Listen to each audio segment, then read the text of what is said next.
इब्तिदाई तालीम ख़त्म करने के बाद जब हम अपनी तालीम को आगे बढ़ाने के लिए दूसरे मदरसों में जाते हैं तो आपको जो तरबियत दी गई है वो वहाँ पर आपकी नज़र आती है, झलकती है, आपके हर काम से चलती है।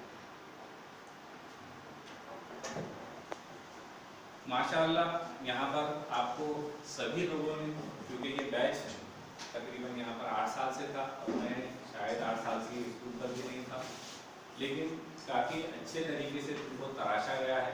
क्योंकि जिस वक्त आप पहली क्लास में यहाँ पर दाखिल हुए होंगे तो आपकी शक्ल, आपका जो वजूद था वो कुछ भी नहीं। आज आने के बाद में, यहाँ पर 8वीं क्लास में पहुँचने के बाद में आपको एक वजूद मिला, एक नाम मिला, एक पहचान मिली है।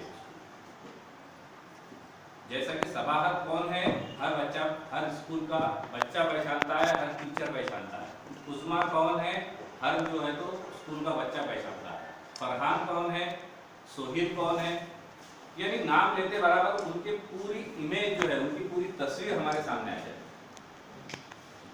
तो ये आपको अल्लाह ताला ने एक और मौका दिया है कि आपकी जो है इमेज को दुरुस्त करने का, आपकी तस्वीर को सही करने का। आप जिस स्कूल में जाएंगे अभी वहां पर आप पूरे आपकी किसी हरकत से, किसी भी तस्वीर के मुताबिक जो है वो लोग अनजान है, उनको नहीं मालूम है कि आप लोग क्या है।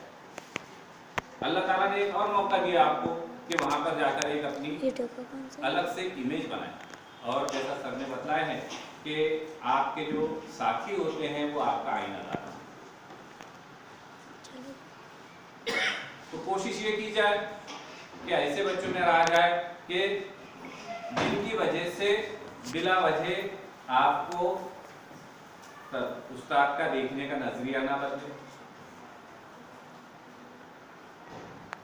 क्योंकि कभी कभी कैसा होता है, पीछे एक वाकया हुआ था अपने स्कूल में, हमने जो है बच्चों को बुलाए थे, मुजम्मिल को बुलाए थे, वो दूसरा जो साहिल है उसको बुलाए थे, उसके वालिद को बुलाए थे, ये बुलाए थे। सिर्फ सोहबत की वजह से उन्होंने कुछ ऐसी हरकतें किए थे जिसकी वजह से उनके वालिदैन को यहाँ आकर शर्मिंदगी उठानी पड़ी, हमारे से मौजरत चाहना लेनी पड़ी। तो अगर आप चाहे तो अपने जो सरपरस्त हैं उनके सर को एजाज से ऊंचा भी कर सकते या शर्मिंदगी से झुका सकते, या आपके ऊपर। हमने यहाँ पर